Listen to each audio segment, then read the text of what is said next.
Alan. Yes. Will you turn your radio off, please? Oh. Yeah, I just wonder if I could have 3 fruit salads. No. How do, Ian? We want information. I'm sure you do, Ian. How do, Matty? Hello, I'd like to talk about cheesy Nimrods. I'm sure you would. I suggest you ring someone that's interested in listening to you. Hello, Kevin. Hello, Turn Alan. your radio off, Kevin, and ring me back. I'll do to line 6, whereupon is Ivor. Ivan. Ivan will settle for. Alan, I've got this YTS job, and I'm only supposed to work 8 hours per day. But if you work overtime, you're supposed to get paid overtime money off the works. Well, yesterday I worked from 8:30 in the morning till 8:30 at night. But instead of paying me overtime money, they let me finish work at 4 instead of the normal time, which is 5. I don't think this is fair. What can I do about it? Tell your boss and tell the organisers of the YTS scheme. How do, Vic? Hello? Yes? I'd like to put a complaint about my motorbike. I was on the field and the police come along and they done me for it. What's And? to say about that? I haven't got anything to say. Why did they do you? Because I was on the field. Well, are you legally empowered to ride this motorcycle? Yeah. You are. What were you doing on the field? Was it your field? No, it's the council's field. The council's field. Yeah. And is it right that you should ride on the council's field on your motorcycle? I don't know. See, I went to the council and said to them, is it okay if I go on the field? And they said yes. And are you suggesting that you're fully insured and all the rest of the legal requisites? Oh no, I'm not insured enough. Oh, you're not insured? No. I see. So you're riding on public property without insurance? That's a criminal offence. It is the job of the police to prosecute people who break the law. And that's exactly what you were doing. Oh, okay then, Alan. All right. How do, Benson? Hello, Alan. I'd just like to say that I think it's awful the Scousers keep abusing you and swearing at you. I don't care a fig. Honestly. Hmm. Why not? Why should I? Well, I don't know. I think it's just awful when they come on your show and just, like, swear Well, at you. that merely shows us what they are. I know, we see I'm a Scouser and... Well, you we've know, guessed that much. Yeah, well, it's awful. Well, fine. Well, I suggest you weep. They should be locked up in a cell and, with rats and just throw away a key. Well, we'll find out if we can discover a rat to join them this evening. We've had a gentleman on called Ben a little earlier. You're Benson, maybe you'd do. But Yeah, well, perhaps by the way, my sister reckons that you look like Mike Harding. your sister is either blind or stupid. I don't even wear spectacles. Yeah, oh well, that's not my fault. No, it's not your fault that I don't wear spectacles, not at all. It's not your fault that she's your sister. Yeah, Alan, I've got a word for you to put in front of cretin. And go on. It's called phenomenalistic, and it means not to know much. Yes, well, you obviously don't apply, or it doesn't apply to you on this occasion. Yeah, okay, Thank you for joining talking, us. Alan. We shall talk to Richard once we've had a little breaky poos. We're offering unbeatable deals on the entire Toyota range, including the incredible MR2 sports model and the high-performance Celica 2-litre GT, which both have 16-valve engines, the spacious Lighthace van plus the economical Carina diesel with power steering and 5-speed gearbox, and the Camry Turbo diesel.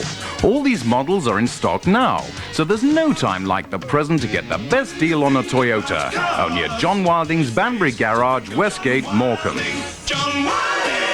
The world of sport comes together at Deepdale on the evening of Monday the 12th of May. It's the sportsman's dinner of the century. Why not book your place now to mingle with the great names of the past and present? Enjoy a sumptuous 6-course banquet served in the luxurious 1,000-seater marquee. Be entertained by the best in show business. Yes, Ian St. John and Jimmy Greaves, Stan Boardman and Peter Brackley will all be there.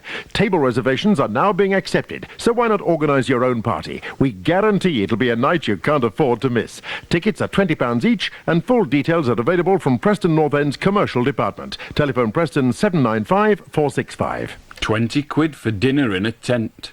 Join the Cubs. You can go for a whole weekend for that and still have your dinner in a tent.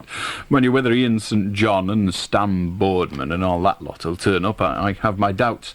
It sounds like it's going to be a grand do, is the Preston North End Sportsman's Dinner. How do, Richard? Oh, how do, Alan?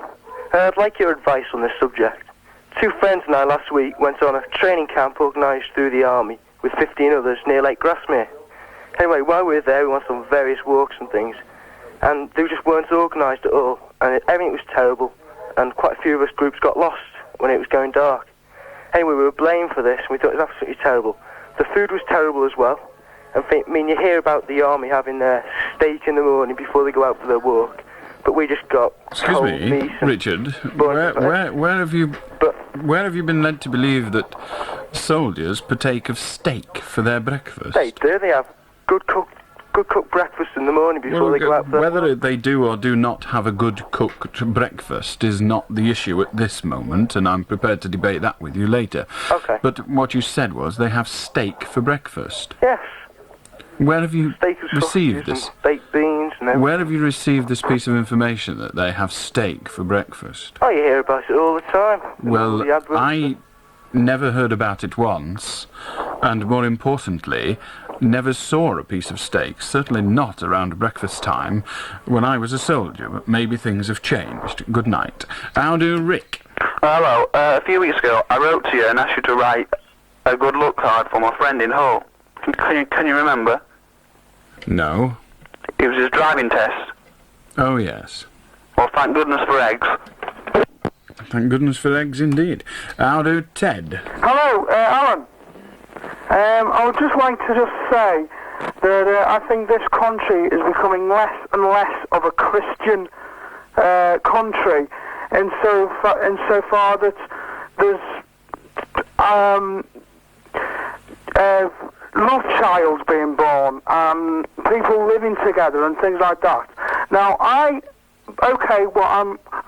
19. Tim, when I was a youngster, I was taught that God is love.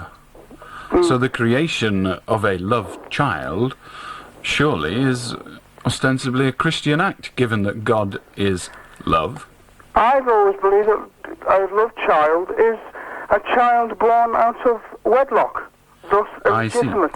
Yes? So that is a legal state. For example, if somebody marries in a register office and has a child, do you consider that to be a love child or not? No, I do not believe that that is a love child. In that case, you're debating a legal definition which has damn all to do with Christianity.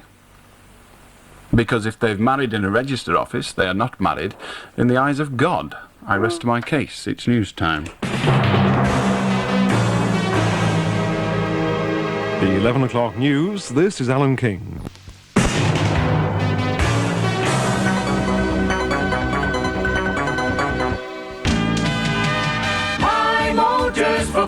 Here's some fabulous news from Pi Motors. You have until the end of April to select any new Ford Fiesta on 4.9% finance, APR 9.5 over 2 or 3 years. Call into Pi Motors and see their huge stocks of Fiestas from the 950 Popular through to the exciting Gear and XR2. And don't forget that Pi Motors offer excellent part exchange allowances. Take advantage of 4.9% finance, APR 9.5 now at Pi Motors, Parliament Street, Lancaster and Northgate, Morecambe. Pi Motors!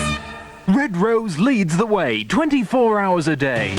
Good morning, Lancashire. Morning, Paul. Red Rose weather staying cold with top temperature of 2 Celsius, 36 Fahrenheit. Traffic and travel now, here's Derek Webster. And some of the roads in the county are quite icy this morning, so the 9 o'clock news, this is Douglas Cameron. Here with Milliner this morning. Hello. Hello, David. We've got Susan on the line. Hello. Susan, you've got enough fried freezer? Very good afternoon to you. Let's say we can put 4 people in work in Lancashire today. And that will stop just about all nosebleeds. And at this point, Elvis Presley well ahead of David Bowie on our pop superstars. That doesn't convince anybody here, and it convinces very few over there. Red Rose reports, this is Fraser Shepherd. At the scene of yesterday's accident. Go! After the Red Rose non-stop top 20. And everyone in party mood. This is the whole atmosphere of the Preston Bronze. Oh, don't be giving me all that garbage. It's 2:30 in the morning on Nightline. And I hope you'll join me for the Network Chart Show. And your colleagues have put me up to this. Oh my goodness, I'm gonna kill them. It's the Northwest's favourite radio station. Ring him if you dare. Allan Beswick, the late night Show. 5 minutes past 10, and the number remains the same. Preston 561,000. And if you are dialing from outside the Preston Telephone Exchange area, you can of course get through on 0772 561,000. 24 hours a day, Red Rose Radio. Hello, Tim. Hello, Mr Beswick. Boom, boom, here we go. I would like to see the government of the day make some concession to senior citizens, such as tax-free alcohol and tobacco and maybe petrol, to mention a few things. So they can drink themselves stupid, fire up their lungs and crash themselves to death. It sounds like a great idea. Hello, Colin, sorry. Hello, how do you, Alan? I'd like to talk about Psychomania, please. Alan? Much as you would like to, Colin, it seems you're unable to. I'm not waiting all night for you. How do, Ian? Hello, Alan. I'd like to talk about the different types of film used by America and Britain. Well, Britain's programmes cost less and they use good quality film, and the Yanks' programmes cost a lot more and they use poor quality film. Well, first of all, it depends on what you mean by the Yanks programmes. Well, the actual cost of filming is less in America than it is in Britain, per se. Yeah, I know, but their programmes have wider audiences. That may or may not be the case, but the reason it costs more to make Dallas, for example, than it does to make something over here like EastEnders or Coronation Street, or indeed The Bill, is because they give an awful lot more money to the staff on Dallas. I mean the acting staff, I mean the technical staff, the writers and the like, make considerably more money because of course they've got sponsored programming out there. They've also got a massive network to sell their programs to. But the actual cost of a film camera crew, notwithstanding the wages of the people, is actually less in the States because they have got their manning levels down to a minuscule amount, if you're talking about the likes of news camera. In this country we have now got electronic news gathering, which is fairly predominant throughout the BBC. For example, BBC North West have all ENG except for one film crew, whereas Granada are predominantly film, because they've not yet managed to do an agreement, as far as I'm aware. I may be wrong on that, I don't work in television. Yeah. ITN has electronic news gathering, as also does BBC National News. And that's a very cheap way, but it's still not as cheap as the American way, who've had ENG for years. Yeah, but you know the type of film use that they actually put the filming onto, like, you can tell the difference between the type You can tell the Dallas and difference. The Bill. You can tell the difference, but if you showed an American production in Britain on British televisions, it looks different. It looks even not as good as the British one, yes? What you mean? So, like, if you show it in Britain, but if you show them the British one in America, then that looks a bit iffy, because it's not designed for American televisions. It's the actual receiver that is different. Yeah. All right? Okay. You've learned something once again. How do, Mike? Hello, Alan. I've got an impression for you. I wouldn't need all that paper to draw my flower. No, I didn't. How do, Sebastian? Hello, Alan. I'd like to talk about independent education. Go on, but you'll have to be a lot louder than you are at the moment. Yeah, well, I'm phoning from quite a bit away because I can't pick you up, you see. Doesn't matter, I still can't hear you, whatever your reason is. And we don't do call boxes either. Goodbye. How do, Philip? How do, Alan? My name's Billy, not Philip. Well, what do you want? Alright, the Americans were going to do some research into nuclear bombs on a nuclear winter. And I think that, well, do you know how the CND have got 3 loose or something? I think that they should test it on a yak and blow it up.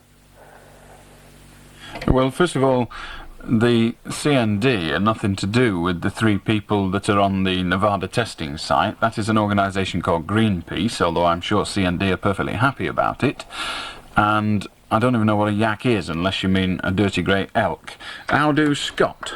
Alan, what regiment were you in the army? I never answer questions like that. Alan, little Jack Horner sat in the corner for the squared arse. Ta-ra. How do, Mike? Hello, Alan. Several weeks ago I had a chat with you. My mother-in-law's not so clever and she's having an operation. and we talked about caricatures. Do you remember? Yeah. And you said if I could do one of you and send it in, you'd sign it, etc. Indeed. Now, I've been having a do at this mug shot of yours. I've only got one of them, you see, and it's very static, whereas you're a very dynamic character, you know what I mean? I know what you mean. Whether I agree with you is another story, but go on. Can you, is there any chance of getting any other angle shots of your face? Not unless you take them yourself. How would I do that? You would have to come to one of the events that I'm at, yeah, and take photographs. Any chance of coming to Red Rose during the day? Very little chance, but I mean, you can come to Red Rose by all means. The place is open during the day. You can come into reception, but I'm not here. Yeah, yeah. See, I'm not here during the day. I work at nights. I've got one, but I'm not happy with it, you see. And unless I'm happy with it, I won't send it through to you. I see. You know what I mean? Well, that's fine. Incidentally, just while I'm on, a little taste of Elkie Brooks lilac wine would be good when you go for a fiddle. We played lilac wine one evening last week. Yeah, and tonight would be great as well. Well, I doubt that it'll be tonight, Mike. It's as grand as out, though, isn't it? In fact, I already know what the... It is great, yes, I already know what the melodic moment is this evening. It's Without You by Nielsen and Cocktails for Two by Lynn Marsden. Anyway, you can expect this. I just wanted to remind you that I'm still on with this caricature. And Right, well, we look forward to receiving it, Mike, okay. all right? Ta-ra. How do you, Gail? Hello, Alan. We can hardly hear you, Gail. Alan, can you hear me now? I'm afraid we can't. Not enough to broadcast it anyway, so Gail, you'll have to ring us back on Preston 561,000. My apologies. How do, Mick? Hello, Alan. Yep. I'd like to speak about poverty in Britain, please. Go on.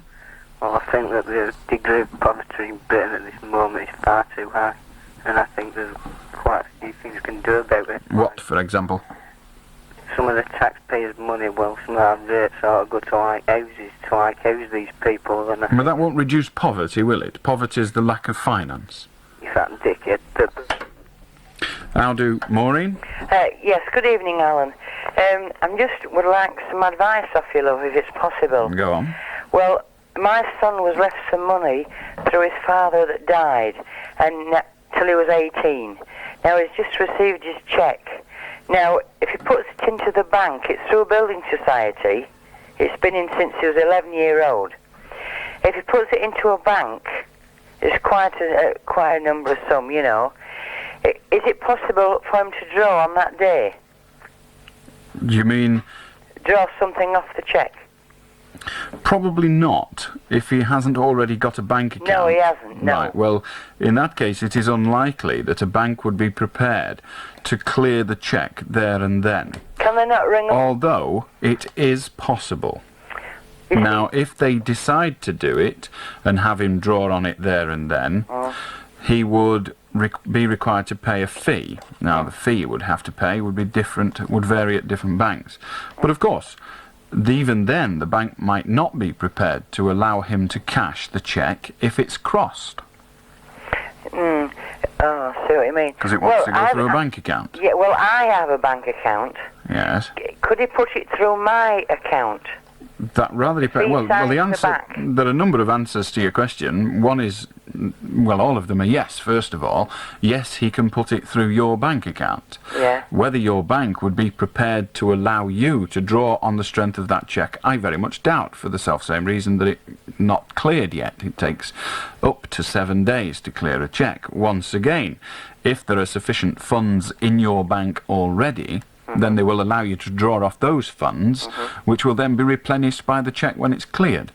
But how much are we talking about, and why does he need to draw it today? Or well, he's been instantly? working. Well, he's just 18, and it's about £2,000, and he wants to buy new clothes, and we've got a christening coming up now. And when's the christening coming up? The 25th. Right. Well, he's got baggies of time. Tell him to but you know grow what up. kids are, they won't... I do know what they're like, but he claims he's not a kid. He's 18 years of age, for heaven's sake. Yeah, I know. So but tell him to slap it they in the haven't bank. got the brains like we have, you know what I mean, where money's concerned. Well, I'm not sure that I've got that many brains where money is concerned. But yeah, I was wondering... Why doesn't he just bung it... How old is he? 18? Yes. Is he working? No, he's not. He's not working? No. Well, the bank would be the better place for it, of course, and a deposit account. Because if he puts it in a building society, the interest he receives is after tax. But if he's not paying any tax, Yeah. then there's no point in putting it in a building society. Tell him to put it in a bank deposit account, Yeah. and that way he will earn interest greater than that in the building society, and because he's not working, he won't have to pay the tax on it, although he will have to declare it wherever he puts it. Yeah. Well, what I was going to say to you, Alan, was could they ring the building society up? I mean, it's not going to go bankrupt. The answer to the question, could they, is yes. If it pays the fee. The answer to the question, will they, is possibly not. But what you've got to remember is it is a crossed cheque, and crossed cheques have to be cleared through a bank account. I see. Now, your son has not got a bank account. No, he hasn't. And he's not going to clear it through a bank account. But what is the sense? I mean, come on. Don't find a way to make him stupid. Find a way to make him... explain to him. Well, Maureen, don't explain to him. Don't worry yourself about it. Say to him, look, kid, you got a cheque for £2,000. Do with it what you will. You can set fire to the pigging thing if Do you you know like. what they say back to you? It's my money, it's not to do with you. Exactly. So why let him bother you? Say to him, look, go to a bank and ask the bank. Don't be bothering me with it. Yeah. I just thought I'd give you a ring, love. Well, the answer is, tell him to grow up, tell him not to be such a stupid little pillock, and not to go out and spend 2,000 quid. Because if he walks in that bank, and they do decide to give him 2,000 quid over the counter... He only wants 500. All right, so they give him 500 quid in cash, right? He walks out, and somebody caves his skull in. He's got 1,500 quid left. Yeah. So they might clear £500 for him, and then again, they might not. And if I was the bank manager, I wouldn't. All right, then. Thank you very much, But if Alan. you can't wait a week after waiting 6 years, then I'm sorry, he doesn't deserve to have the pig. Yeah, okay, then. Thank you very much, Alan. And if Maureen's son is listening, you're a prat. Take it to a bank and invest it, you dumbbell. How do Darren? Gary, sorry. Hello, Alan? Yep. I'd just like to say, I went to Football Match of the Month. It was the Merseyside... Goodbye.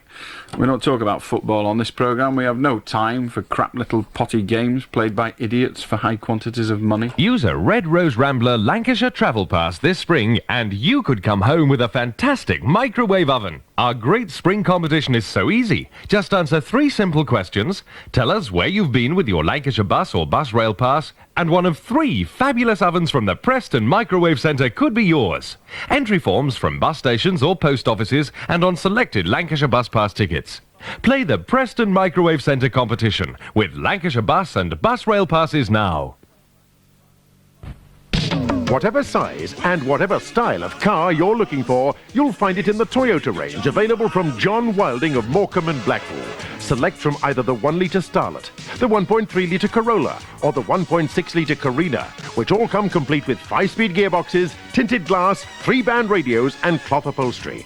Choose the car that's right for you and your family. Toyota hatchbacks, liftbacks, or saloons. From John Wilding of Banbury Garage, Morecambe, and Dixon Road, Blackpool.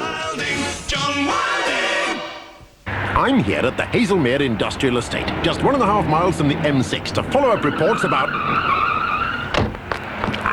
Excuse me, sir, what's the rush? It's the Hazelmere Estate. It's ideal for my business. 36,000's already gone, and there's only 3 units left of 14, 28, and 42,000 square feet. You better be fast on yours then. Eh? On what? On your feet. Oh, absolutely. If you want to pick up some square feet at the Hazelmere Estate, you've got to be on your toes. Talk to Derek Wade and Waters on Preston 323-666 and get your business on the right footing. To celebrate the return of Harp Lager to the Scaresbrick Hotel on Lord Street, Southport, we're having a special Heartbeat Party Night this Wednesday.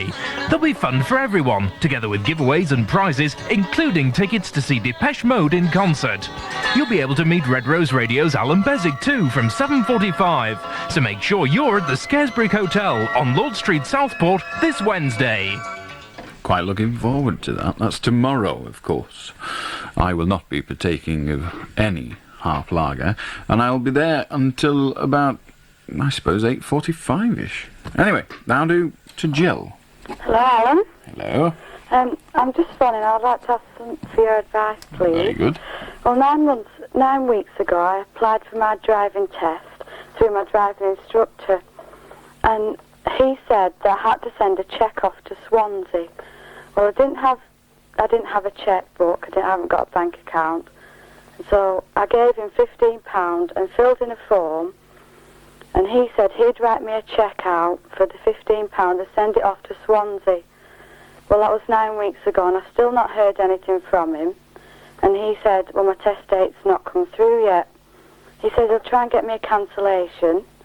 It's not, which now when I keep asking him for the cancellation, asking him about it, he says to me, oh, we'll have to wait for your test date to come through. Right. I would, if I were you, write immediately to the DVLC in Swansea and ask them why you have not yet been given a test date. Yeah. And if they write back and say, because we've not received your application form, phone the police and tell them. Okay? Right, thanks, Alan. And if the driving instructor is listening, get your finger out. Okay, Ta-ra, Jill. thanks, bye. I'll do to Mike. Alan, when I did my impression before... I'll do David. Alan, could you give me some advice? No idea. Pardon? I've no idea. Oh, well, just listen. Okay. I got some shoes 5 weeks ago, and I've only worn them twice, and they hurt my feet. Will I still be able to take them back? No. I'll do Jason. Hello, Alan.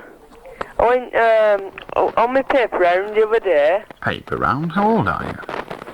15. Too young. Got to be 16 for this show. Go to bed. Hello, Jason?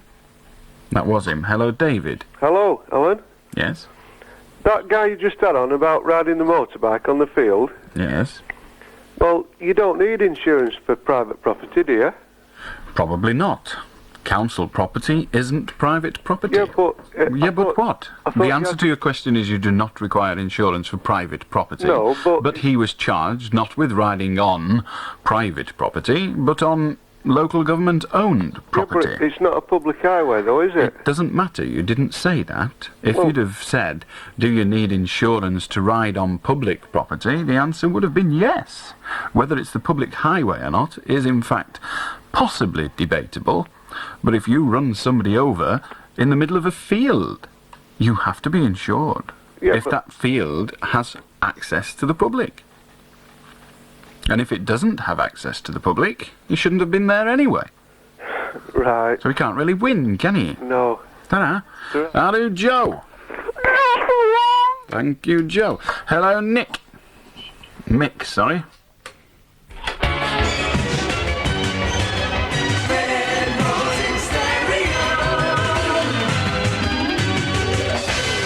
Thank you, Mick.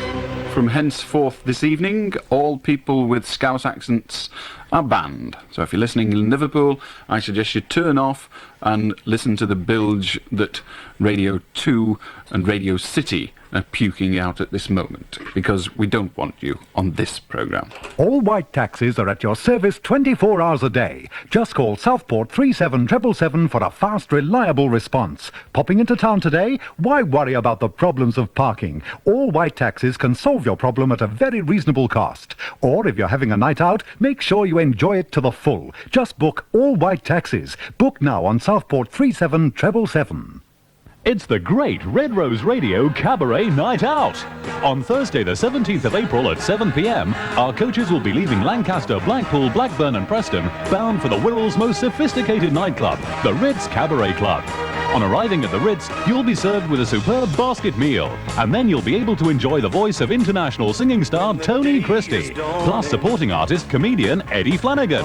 The one and only Wobbly Warren will be there to greet you, and will ensure your evening goes with a bang. The fully inclusive price, including the return coach trip, is just £12 per head. So reserve your place now by calling us on Preston 556 301.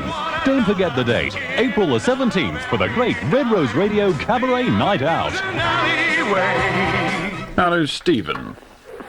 Hello? You sound too young. Go to bed. Hello, Carl. Hello.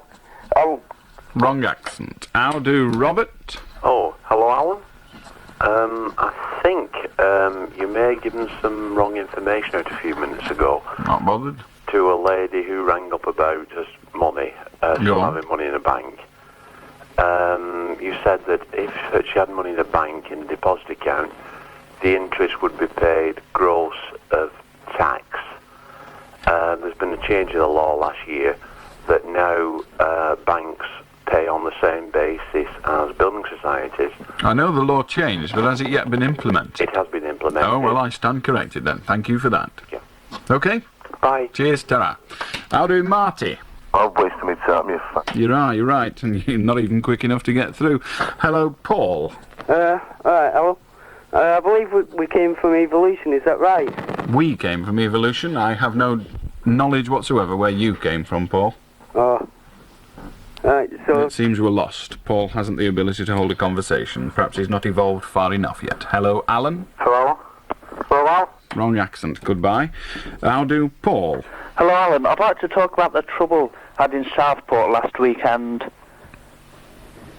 Well, go on, then.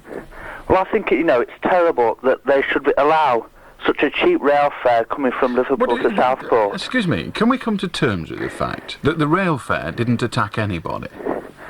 No, are you telling me that everybody that took advantage of that reduced rail fare actually attacked people and premises in Southport? I'd say most of the people did, though. Then you're a pillock. I'll do to Paul. I'll do Graham. Hello, Alan. I think that dog licences should be put up, I don't know by which amount, so that Well, if you don't know by which amount, they're currently how much? 37 pence. Well, why not make them 38? No, alright. 39 then? Alright then. 45? £5. £5? I thought you didn't know. Right. You want them to be £5? Yes. I see. Why?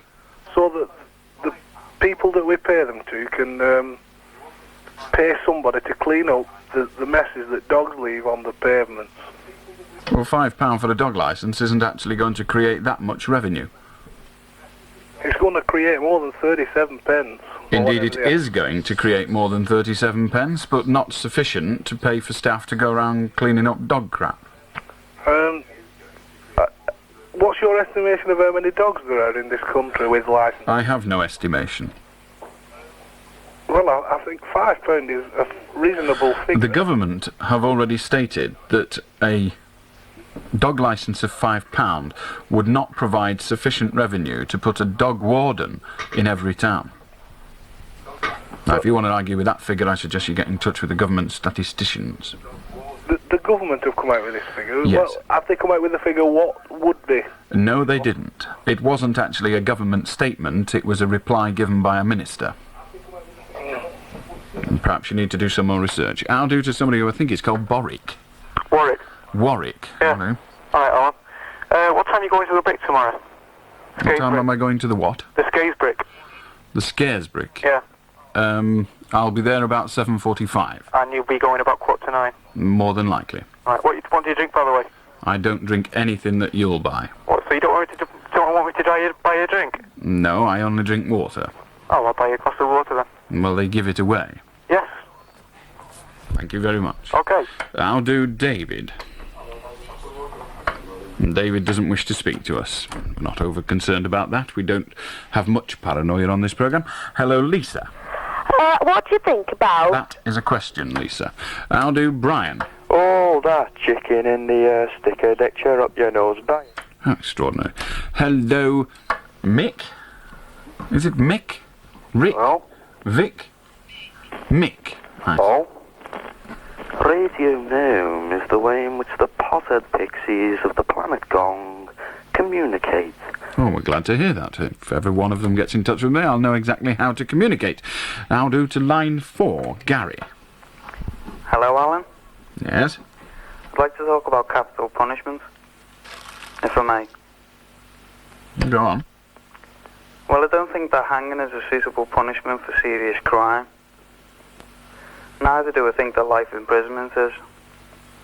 So I suggest a sort of compromise between the two. What, we only half hang them? No. The average time taken to prove serious perpetrators innocent, that should be taken in the perpetrators of serious crimes. Excuse me, what are you talking about? The average time taken to prove serious perpetrators innocent. Serious perpetrators don't need to be proven innocent. They are innocent. It's the guilt we have to prove. Well, when the sentence to life imprisonment, the people who commit serious crimes, many of them are being found to be innocent. I see, yes. Well, the average time of the number of cases should be taken, and people should be imprisoned for that amount of time and then hanged. Well, the average time, of course, if one person was discovered to be innocent after 10 years and another person discovered to be innocent after 5 years, then the average time, just on that statistic, would be after 7.5 years, which for the person who is found innocent after 10 years will not be overly pleased, because he will have been dead for 2.5 years on your say-so. But it's only an alternative to life imprisonment. Well, it is an alternative to life in prison. What we're trying to discover, Gary, is an acceptable alternative. And you obviously, judging by the way you're presenting your argument, have no desire to put innocent people to death. And yet you are creating, or are suggesting the creation of legislation that will guarantee innocent people going to their deaths. Perhaps you need to think... people to, It won't be as many, no, but you want to reduce it to 0, surely. But no one's come up with a solution. No, nobody has, and neither have you to this date. Well, it would reduce the burden on the taxpayer. Well, indeed it would. If we machine-gunned everyone the police questioned, it would reduce the burden on the taxpayer. We'd only have bullets to pay for and someone to fire the gun. But that isn't a good enough reason for implementing it. You seem to have run out of ideas, Gary. Never mind. I'll do Philip. Alan, my good man. Right, I just want to ask you about that competition before I get on to my main point. What competition? And we only have 1 point per conversation. Oh, well, I'll talk to you about what I wanted to talk about there. Go on, then. I go to this school, right, I won't name the school, and I have to pay 80p a day. It's 40p each way to get there on the bus. Why don't you walk? Because it's about 8 miles. People have walked 8 miles to school before now. Why don't you walk halfway and then pay 40p? Because I'm lazy like you. You're not lazy like me. You're not anything like as lazy as I am. Right, alright. Well, just listen to me then.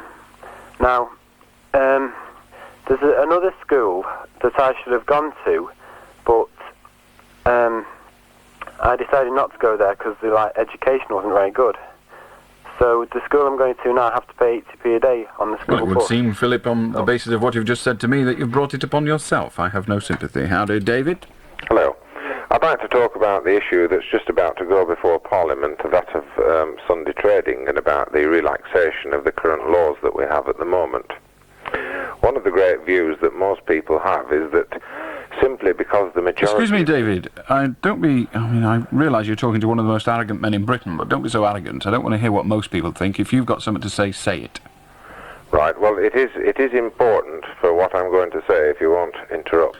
I will interrupt unless you speak on your own behalf and nobody else's. Right, well, it is an essential part of what about I'm wanting, the point I'm trying to make, that the majority of people, not my view on the David, majority... you do not know what the view of the majority of people is. I don't give a toss what your view is, but you do not know what the majority of people think. I don't know what the majority of people... Right, so I don't want to hear you quoting the majority of people. You haven't that power, you haven't that ability, and on this programme, you will not do it. You speak on your behalf, or you shut your rap and get off. I don't care either way.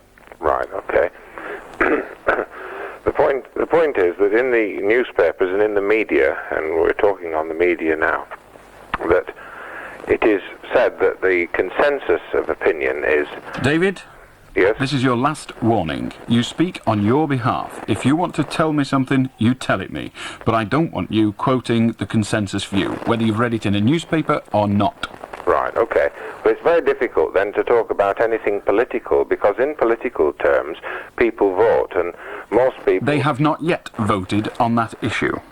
No, right. They haven't. So, well, David, you have a view about Sunday trading. Yes. Now, would you like to express it, or is it beyond you? No, it is not beyond Then do me. so. I can express it equally as eloquently as you can. Then do so. Fine. Okay.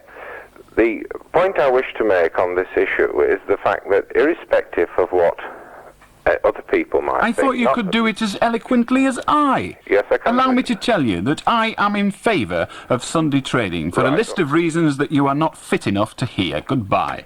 How do Reese? Reese has gone. How do Josie? Hello. I'm going to ask your advice about quotations. It's concerning my granddaughter. We're schooling. She got a forum asking her about quotations. And the one that she has been stuck at is, if I give you a laundry list, I'll put it to music. Could you tell me where I could get the answer to this quotation? Heavens above! If you give me a laundry list, if you give him a laundry list, he'll put it to music. Yeah. I do remember it, and I can't for the life of me remember who did it. It may well have been said about Cole Porter. Well, it may well have been. However, I feel sure that somebody listening to this programme knows, Josie. Well, I said Beethoven. No, it wasn't Beethoven, because it didn't matter what you said to Beethoven, he was deaf as a post. Then again, I said the Beatles. No, I don't think it was the Beatles. As I say, I think it was Cole Porter. Cole Porter. That it was said about, but I may be totally wrong. In fact, there's every chance I'm totally wrong. Well, I'm sure somebody out there will know. She starts school tomorrow, and she's got all her answers, except this one, and I'll put Cole Porter. Well, don't put Cole Porter. Up. Indeed, there is a book called The Dictionary of Quotations, and I have a copy of it at home, and there's a copy of it upstairs in this building, but I'm stuck in this studio, so we can't refer to that. But the best I suggest you do is stay tuned to the programme, and someone will come on and tell us, Josie. Right, all right? Very much. Ta-ra. How do, Davy? Hello, Alan? Davy, not Davy. How do? Hello, Alan? Yep. My name's Davy Boy. We don't do surnames. Goodbye. How do, Jim? Or is it Tim? Well, which are you? Well, I'm Tim. Well, we'll have Tim then. All right. I wanted to speak to you, Alan. You are doing? On the plight of some of our senior citizens. I do presume that you do, or you did. Tim, don't make any presumptions. You want to speak on the plight of senior well, citizens. You have a mother and father. That is irrelevant. You have got the most verbose, garrulous load of bilge I have ever heard. Now get to your point or get off. You get to your point now or get off. Now! Right. Alcohol sometimes is a medicine to older people, and sometimes is cigarettes, and sometimes people who can't visit the mother and father because they can't afford to pay for the petrol, and I would suggest that tax-free alcohol, tobacco, Tim, do you not think petrol, it would be a far more substantial and sensible idea, rather than giving pensioners discounts on this and free £half of butter and all the other theories we've had spouted on this programme? No, I don't do you not agree with think you. it would be a sensible idea? Give me a chance. Listen to the question. Listen to the question now, or shut up and get off. Listen to the question now, Tim. No, I will. Okay, goodbye. Don't ring again. You will not be allowed to speak. I'll do to who was it? Paul. Hello, Alan. Well, what do you want? I wondered if you could help me. I have a bit of a problem. I'm going out with a girl, my girlfriend, who's a little bit younger than me. And how old? Sorry? How old? She's 15, actually, just making 16. And her mother knows I'm going out with her, I'm courting with her. But what it is, she won't allow her to, go on the pill or anything like that. So? It's of no avail to you? Sorry? It's none of your business. Not my business. Are you suggesting, Paul, that her mother should help you to break the law? Oh, no. Are you suggesting that her mother should help you to deflower her daughter? No, I'm not. Oh, right. Well, what I suggest you do is stop trying to prove your manhood and start behaving like a grown-up. I'll do to Paul. No, that was Paul, the jerk. I'll do Fred. Good evening, Alan. I too think that dog licences should be put up the dog's backside to stop it stepping on the pavement. That's one way of doing it. We could make them out of cork. Yes. Smart. Then they might explode. Absolutely wonderful. We'd all get a bit then. Hello, Maureen. It's Terry here. Didn't expect to hear me on the radio, did you? Listen, love, I'm sorry I got a bit ratty this morning, but you know I don't like you smoking in front of Danny. He's only 2, and he's coughing like an old man. The thing is, I read in the paper that some kids can get bronchitis by breathing in their parents' cigarette smoke. You smoke 20 a day, and you're with Danny all day. I'm not having a go, love, but don't you think you ought to try not to smoke when Danny's in the room? If you smoke, spare a thought for those who don't. Breathing other people's cigarette smoke isn't just unpleasant. It can lead to bronchitis, pneumonia, even lung cancer. Please, don't force smoking down other people's throats. See the fabulous new high-performance Toyotas now at John Wilding. The most powerful, normally aspirated 1.6 power units around are contained in the Corolla GT, Coupe and MR2. Each model is fuel-injected, equipped with a 5-speed gearbox, has side skirts, and is capable of 0 to 60 in under 8.7 seconds. Don't forget the superb Toyota 2-litre Celica GT either, which is fully air-conditioned, has power steering, electric windows and a beautiful flow-line body shell. Arrange a test drive today at John Wilding of Banbury Garage Morecambe or Dixon Road, Blackpool. John Wilding! I'm here at the Hazelmere Industrial Estate, just 1.5 miles from the M6, to follow up reports about...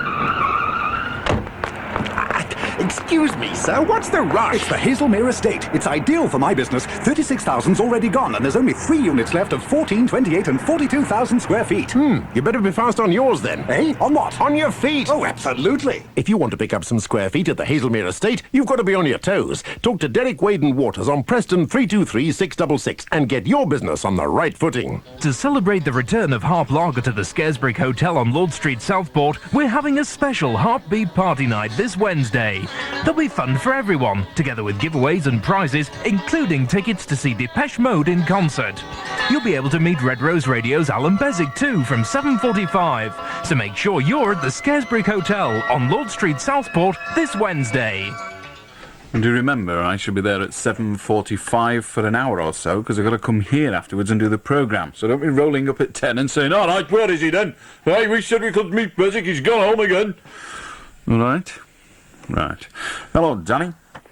I'm ringing up from my pub in Darwin, Alan, the Foundry, and it has to close down. Goodbye. I'll do John. Hello, Alan.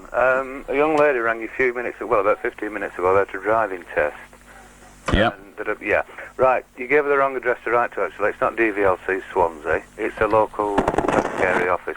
Well, she was told, the reason I said that, I know you write to your area traffic authority, which is Parsonage Gardens, Deansgate, Manchester, Correct, isn't it? Yeah. I know that, but her driving instructor, she said that he'd written to the DVLC, the Driving and Vehicle Licence Centre in Swansea. She actually said Swansea on her behalf. Yeah. That is why I said she write to Swansea, because they'll write back and say, we've not got your application. Quite correct, yeah. Now, he's lying to her. That's true, yeah. Okay? Yeah. So that was the course of action just for her. I am aware, as an ex-driving instructor, you should write in this area, at least, to the North West Area Traffic Commissioner, isn't it? That's right, yeah. Parsonage Gardens. Exchange. The Portcullis House, Seaboard Grove now. Is it? Oh, well, it used to be Parsonage Gardens. I've sent thousands of the damn things. That's right. Everyone failed, by the way. Such is life. Yeah. I made a crust. Okay, John, but thank you for that. Thanks I should have pointed out during the course of the conversation that there is another address, the proper address. Okay? Then, thanks a lot, bye. Cheers, ta-ra. Hello, Stephanie. Hello, Alan. Yep. Oh, I can't see you, so good. No! Oh, I can hear you now. I thought you might.